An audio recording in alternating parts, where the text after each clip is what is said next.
Welcome to the Birth Breakdown, a mini-sode series from Her Birth, Her Story. These short episodes are here to open conversations around pregnancy, birth, and postpartum.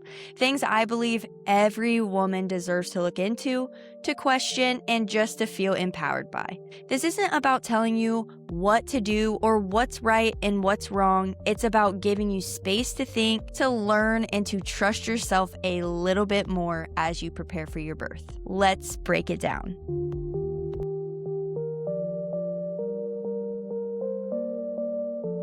On today's birth breakdown, we are going to be talking about the trimesters of pregnancy. This is so crucial and important, especially for first-time moms, so that you know what to expect during each of the trimesters. I know for me as a first-time mom, you're always worried because you want what's best for you and your baby. And when you don't know what to expect, it can be really hard to prepare yourself mentally, spiritually, emotionally, and physically for the big grand finale of birthing your baby. So we are going to jump into each of the trimesters specifically in future episodes, but today we are just going to lay the foundation, the overview of what the trimesters are, how long they last, what's kind of happening to baby and mom, and then some medical things that you can be anticipating, expecting, or looking into during these times.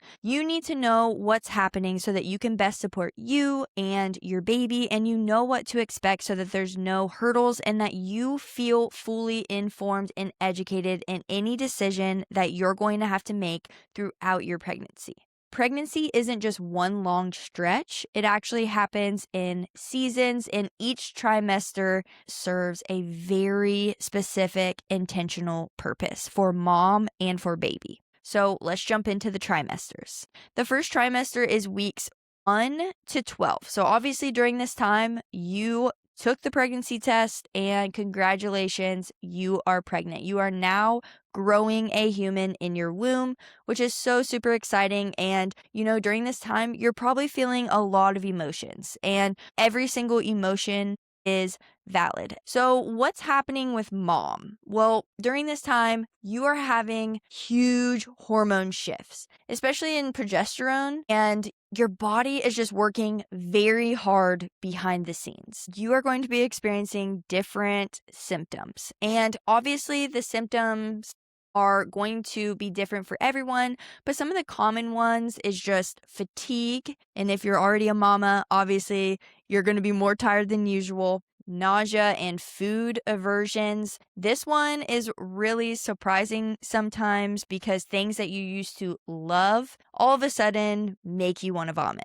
So that one can sometimes be hard to get over because I know for me, mine was coffee and that was the hardest thing. But also breast tenderness, mood swings, and you just are feeling like you need more rest. It doesn't matter how much you sleep. Sometimes you just feel so tired, and it's very valid because guess what? You're growing a human and everything is changing. So there are other symptoms that people can feel. What's happening with baby is obviously the baby goes from a fertilized egg to a fully tiny little human. Obviously, during this time, all the major organs are growing, systems begin developing, and the heartbeat begins around 6 to 7 weeks. This first trimester is so crucial because this is the foundation that's being built for the baby's health, and it's just so cool. So during this first trimester, there really isn't a lot of medical things that need to be done or need to be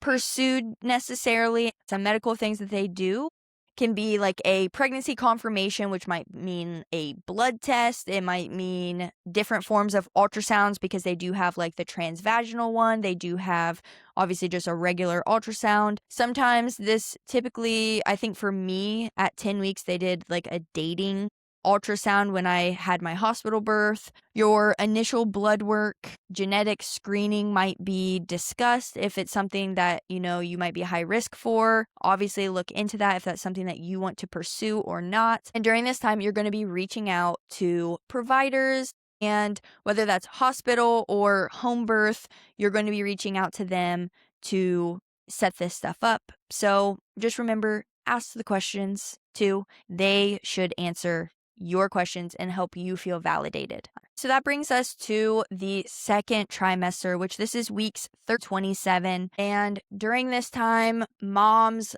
your hormones are beginning to level out just a little bit more to where you're maybe not as tired. Your energy often comes back to where you just feel a lot better. A lot of people consider the second trimester as kind of a breath of fresh air, or a lot of times once people hit that 13 weeks, you automatically just feel more energy, you have more appetite, less nausea, but also, unfortunately for some too, they experience the same symptoms from the first trimester. So once again, everybody is different, but some common symptoms that comes back are your energy, your appetite, and those aversions. Those aversions that you might have been having in the first trimester are now gone. You're now able to eat your favorite things again. And oftentimes you're getting a lot better sleep. And this is when you are feeling the baby move. During this time, the baby is rapidly growing and developing.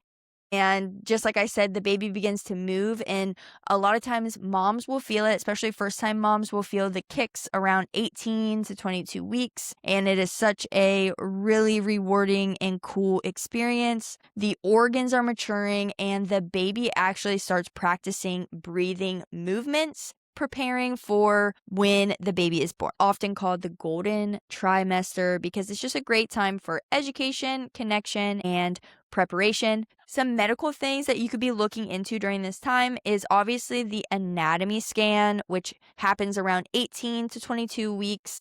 Your routine prenatal visits, also screening for things like anemia and gestational diabetes happen later on in this trimester. And one of the key things for moms to just remember during this time is this is a great time to learn about birth options, informed consent, and what kind of support you truly want during this time.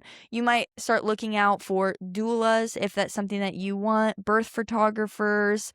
This is a great time to be listening to those empowering birth stories. Also, be talking with women who just help encourage you and support you.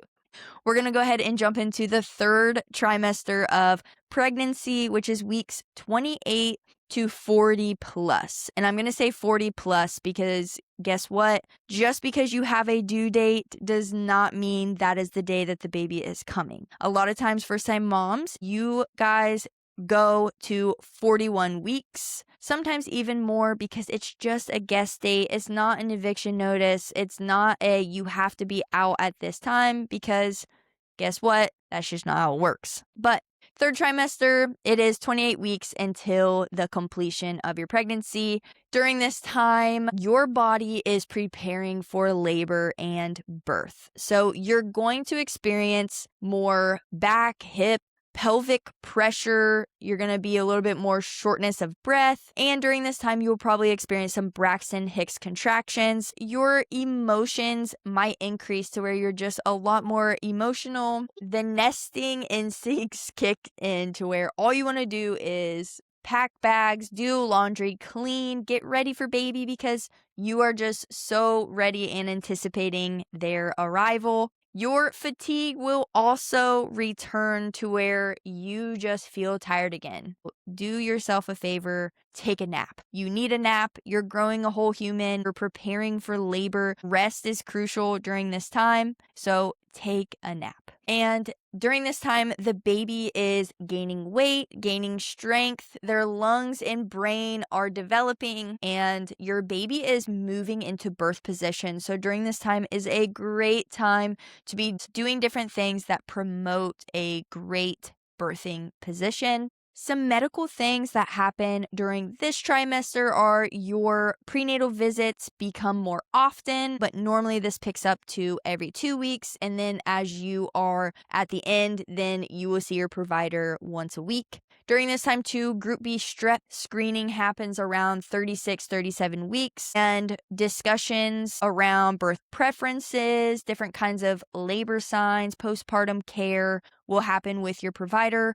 Hopefully these are things that you've kind of already talked about with your support team. Moving forward, you can just make sure that everybody is on the same page. It just helps make the experience a lot more enjoyable because you are going to be focused on birthing a human, not all of the XYZ things, because you are going to be in labor land. Your body may start practicing for labor weeks before birth. Those are those Braxton Hicks contractions, and just know that is normal. Obviously, stay in contact with your provider so that if anything pops up that you feel that isn't normal or that worries you a little bit, that you can just talk to them about it. Each trimester just builds on the one before it. The first one builds the foundation, the second one strengthens and grows, and then the third one prepares for birth. Pregnancy is not a passive thing. Your body and your baby are constantly working together. Every trimester has a purpose. Every season deserves support,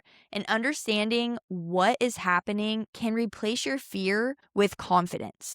And this can help you move through pregnancy informed, empowered, and just connected to your body and your baby. That's all for today's birth breakdown. If this episode sparked curiosity, affirmed something you've been feeling, or gave you a new perspective, I'd love for you to share it with another mom or mom-to-be who might need it.